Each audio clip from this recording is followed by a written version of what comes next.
மாணவ நண்பர்கள் அனைவருக்கும் வணக்கம். இந்த பதிவில் நம்ம பார்க்க போறது செம்மொழி, சரியா? கிளாசிக்கல் லாங்குவேஜ் ஸ்டேட்டஸ் எந்தெந்த மொழிகளுக்கு வழங்கப்பட்டுள்ளது அப்படிங்கிற ஒரு பகுதியை பார்க்க போறோம், சரிங்களா? பாருங்க, இந்தியாவிலே முதல் முறையாக மத்திய அரசானது செம்மொழி அந்தஸ்தினை வழங்கிய மொழியின் பெயர் நம்மளுடைய தமிழ் மொழி தான், சரியா? பேச்சு வழக்கிற்கு வந்து 1500 முதல் 2000 ஆண்டுகளை தாண்டிய மொழிகளுக்கு தான் இந்த செம்மொழி அந்தஸ்தானது மத்திய அரசால் வழங்கப்பட்டு வருகிறது. அந்த வகையில முதல் முறையாக தமிழ் மொழிக்கு செம்மொழி அந்தஸ்து முறைப்படி அறிவிக்கப்பட்ட நாள் என்னைக்கு சொல்லி பார்த்தீங்கன்னா அக்டோபர் 12, 2004 ஆண்டு.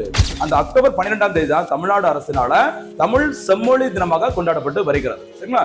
இந்த தமிழ் செம்மொழி அந்தஸ்து வழங்குவதற்கு மத்திய அரசு கொடுத்ததற்கு முக்கியமான காரணமாக இருந்த முன்னாள் முதல்வர் கலைஞர் கருணாநிதியின் பிறந்த நாளான ஜூன் 3ஆம் தேதி தமிழ்நாட்டில் செம்மொழி விழாவாக கொண்டாடப்படும், பெஸ்டிவலாக கொண்டாடப்படும் அப்படிங்கிற மாதிரி தமிழ்நாடு அரசு அறிவிச்சிருக்கிறாங்க, சரியா? இதை தவிர 2024ஆம் ஆண்டு அன்று பார்த்தீங்கன்னா மத்திய அரசானது மேலும் ஒரு 5 மொழிகள், சரியா, மராத்தி, பாலி உள்பட ஒரு 5 மொழிகளுக்கு செம்மொழி அந்தஸ்து கொடுத்திருக்காங்க. இது வரைக்கும் பார்த்தீங்கன்னா மொத்தம் 11 மொழிகளுக்கு செம்மொழி அந்தஸ்து வழங்கப்பட்டுள்ளது, சரிங்களா? 2004ஆம் ஆண்டு தமிழ் மொழிக்கு செம்மொழி அந்தஸ்து வழங்கிய பிறகு மத்திய அரசின் அந்த செம்மொழி தொடர்பான நம்ம தமிழ் மொழிக்கான ஆராய்ச்சி மையத்தை 2006ஆம் ஆண்டு மைசூர்ல தொடங்கினாங்க. அதன் பிறகு 2008ஆம் ஆண்டு சென்னை பெரும்பாக்கம், சோளிங்கர் பக்கத்துல பெரும்பாக்கத்துல நம்ம மத்திய செம்மொழி தமிழாய்வு நிறுவனம் தொடங்கப்பட்டது.